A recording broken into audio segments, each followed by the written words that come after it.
So ang sabi nila hindi na daw professional degree yung nursing. Ano bang epekto nito sa atin? Ano ba epekto nito sa mga gusto pang pumunta dito sa Amerika? O sa mga nandito na sa Amerika, lilit ba yung sahod? Magkakaroon ba ng problema sa hiring? Nung nalaman namin yun ng misis ko, unang reaction namin is parang, ha? Kahit sino naman yung makarinig, di ba? Parang ang unang-unang reaction is, ano daw? Hindi na considered as professional job yung nursing. So, kailangan natin yung malaman para maging sure tayo. Lilinis lang ako ng sasakyan, tapos pag-usapan natin yan, okay?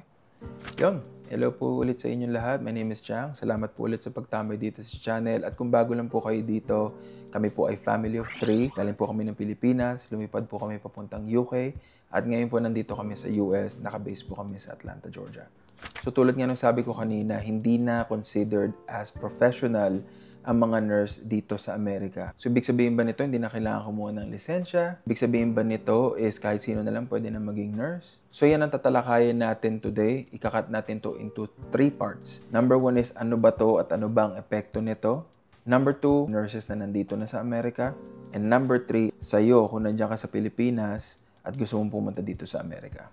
So, actually, hindi lang nurse ang tinanggal nila bilang professional. Ito yung listahan ng mga tinanggal nila.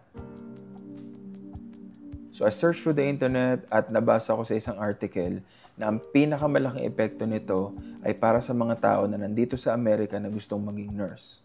At most of the people here in America is talagang umuutang sila sa gobyerno at yung tinatawag nila na student loan.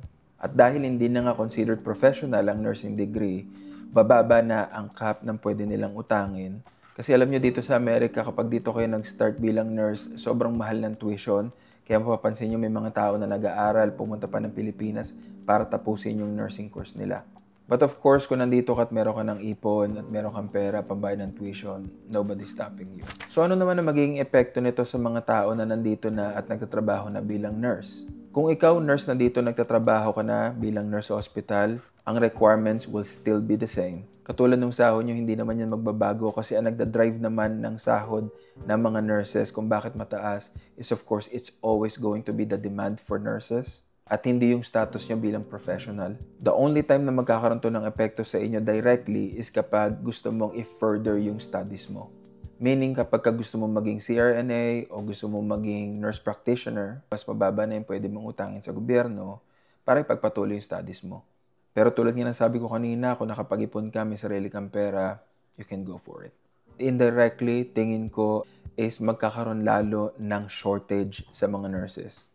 Dahil nung nalaman ng mga tao dito yung balita, nawalan sila ng gana na mag-nursing dahil nga hindi na considered as professional yung pagiging nurse. At magkakaroon syempre ng problema palalo sa understaffing. At para naman sa mga tao na nandyan sa Pilipinas, at nag-aaral maging nurse o nurse na nag-aantay na lang ng tawag para pumunta sa US, kailangan mo pa rin kumuha ng lisensya, kailangan mo pa rin dumaan sa process. And hindi ko alam kung tama ako, I think there's an advantage to this. Dahil tingin ko kukunti na lang yung mga tao na kukuha ng nursing degree dito sa Amerika. There's a high possibility na magkaroon ng greater demand for nurses here sa Amerika. Dahil tulad ng sabi ko, maraming mawawalan ng gana kumuha ng nursing degree dito.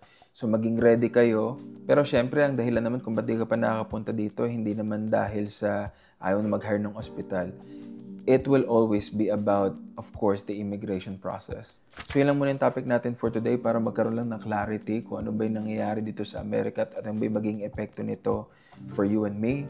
Kung meron kayong mga topic na gusto nyo pag-usapan or any questions at all, kung meron kayong tanong, comment nyo lang doon sa baba and I will try to answer it, okay?